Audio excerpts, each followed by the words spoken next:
আমরা কোন সরকার কোন কে আমরা চেয়ারে বসে আছি সেটা আমরা দেখতে চাই না। আমরা মা বোনেরা চাই আমাদের নিরাপত্তা। কলেজে যাতে বহিরাগতরা প্রবেশ বন্ধ হোক। বাংলার বুকে কোন সরকার রুলিং পার্টিতে আছে, কোন সরকার এখন দেশ পরিচালনা করছে সেসব দেখার সময় আমাদের নেই। আমরা ন্যায্য চাই, আমরা একটা নতুন বাংলাদেশ চাই। চিত্ত রক্ত আরো দেব রক্ত, রক্তের বন্যায় বেশে যাবে অন্যায়, বেশে যাবে অন্যায়, রক্তের বন্যায়। কক্সবাজারের একমাত্র হসপিটাল যেখানে রয়েছে ICU, HDU, CCU, NICU, PICU, সংকটাপন্ন নবজাতকের জন্য স্ক্যানো, ক্যান্সারের কেমোথেরাপি সহ চিকিৎসা সেবার সমৃদ্ধ আয়োজন। রয়েছে 24 ঘন্টার জরুরি বিভাগ। দেশসেরা বিশেষজ্ঞ চিকিৎসকের সমন্বয়ে সর্বাধুনিক চিকিৎসা সেবায় আপনার পাশে ইউনিয়ন হসপিটাল। আমাদের প্রান্তীয় কলেজ ক্যাম্পাসকে নিরাপদ ক্যাম্পাসে রূপান্তরিত করার দাবি নিয়ে আমরা এখানে উপস্থিত হয়েছি। বিগত সময়ে আমরা পুরো বাংলাদেশের চিত্র যদি দেখি, দর্শনের চিত্র যদি দেখি, তাহলে আমরা এমন উদাহরণ আছে যে নৌকায় সিল না দেওয়ার কারণে দর্শনের শিকার হতে হয়েছে।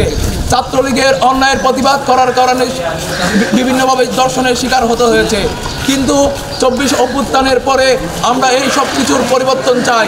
বিগত সময়ে যে দর্শন এবং রেজিম বাহিনীর যারা ক্ষমতাধর বাহিনী ছিল, স্বৈরাচার আওয়ামী লীগের যে সাঙ্গপাঙ্গুরা ছিল, তাদের অঙ্গ সংগঠনের যে সন্ত্রাস বাহিনী ছিল, তাদের অপরাধকে সঠিকভাবে বিচার করা হয়নি।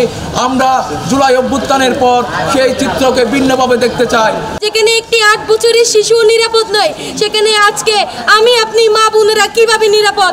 আমরা বাংলাদেশ থেকে কি এটা আশা করি একজন নাগরিক হিসেবে? আমরা কোন সরকার কোন কে আমরা চেয়ারে বসে আছি সেটা আমরা দেখতে চাই না।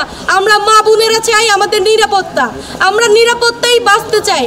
এবং আমি কলেজ প্রশাসনকে সুদৃষ্টিতে দেখার জন্য অনুরোধ করব, আমাদের কলেজ ক্যাম্পাসের নিরাপত্তার সাথে প্রশাসন যাতে জোরদার হয়, কলেজ ক্যাম্পাসে যাতে কোনো অনাকাঙ্ক্ষিত ঘটনা না ঘটে, সেই স্বার্থে কলেজ ক্যাম্পাসে বহিরাগত প্রবেশ না করার জোর দাবি জানাচ্ছি।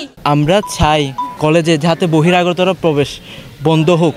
বহিরাগতরা যদি আসে কলেজ প্রদর্শন করতে আসবে, ঠিক আছে, কিন্তু তারা যাতে আমাদের কোনো বোনের উপর বা কোনো মায়ের উপর যাতে কোনো ধরনের অশ্লীল অঙ্গিভঙ্গি বা কোনো ইফতিজির না করে।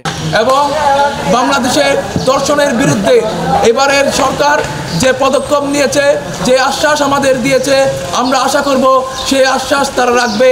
যদি সেই আশ্বাস না রাখে তাহলে বাংলার বুকে আবারও জুলাই ফিরে আসবে, বাংলার বুকে আবারও প্রতিবাদ ফিরে আসবে।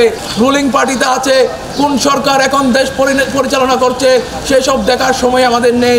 আমরা ন্যায্য চাই, আমরা একটা নতুন বাংলাদেশ চাই, যে বাংলাদেশে আমার মা বোনেরা অবাধ বিচরণ করবে, যে বাংলাদেশে ক্যাম্পাস থেকে শুরু করে প্রতিটা বাস, ট্রেন, প্রতিটা ট্রান্সপোর্ট এবং ঘরের মধ্যে বাড়ির উঠোনে আমার মা বোনেরা এবং সকলে শিশু কিশোর বৃদ্ধ নিরাপদভাবে থাকতে পারবে।